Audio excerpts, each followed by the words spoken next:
اور جناب حسن بصری رضی اللہ تعالی عنہ، امام حسن بصری، آپ کی بارگاہ میں ایک عورت آ گئی، ایک خاتون آ گئی، کہتی ہے میری بڑی پیاری بیٹی تھی، دنیا سے چلی گئی ہے، دنیا سے چلی گئی ہے، بابا جی دعا فرمائے، میں اسے ملنا چاہتی ہوں۔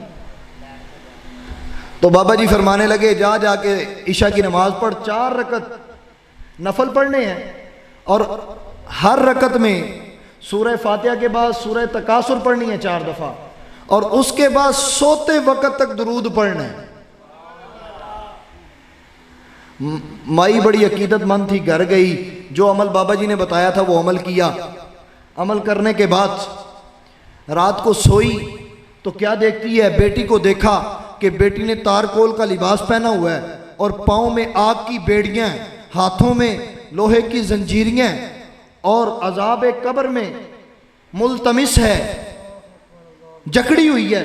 صبح اٹھی، اللہ صبح بابا جی کے پاس، بابا جی میں آپ کے پاس آئی تھی، ملاقات ہو جائے، ملاقات تو ہوئی ہے لیکن بتانے کے قابل نہیں ہے، میں نے اپنی بیٹی کو دیکھا، اس نے تارکول کا لباس پہنا ہوا ہے، ہاتھوں میں لوہے کی بیڑیاں، پاؤں میں آگ کی بیڑیاں، یہ کیا منظر ہے؟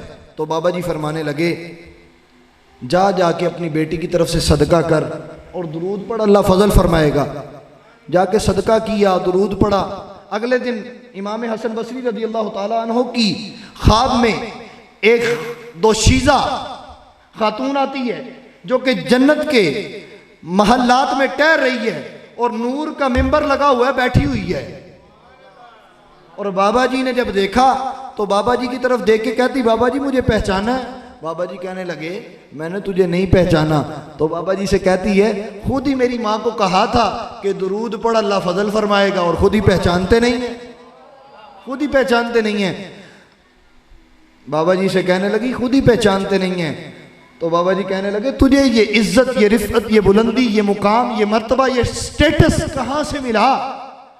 تو وہ کہتی ہے مجھے ہی نہیں بلکہ جس قبرستان میں میں مدفون تھی نا، وہاں پہ 1 نہیں 2 نہیں 100 نہیں 1000 نہیں 10,000 نہیں 70,000 مردے تھے، جن سب نے تارکول کا لباس پہنا ہوا تھا، ہاتھوں میں لوہے کی بیڑیاں تھی، پاؤں میں آگ کی زنجیریاں تھی، سب کو عذاب ہو رہا تھا۔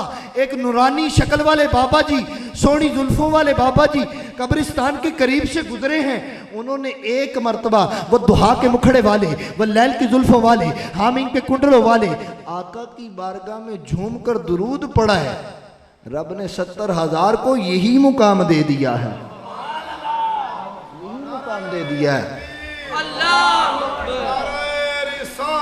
یا رسول اللہ، دیکھیے ایک بار درود پڑھنے سے 70,000 بخشا جاتا ہے۔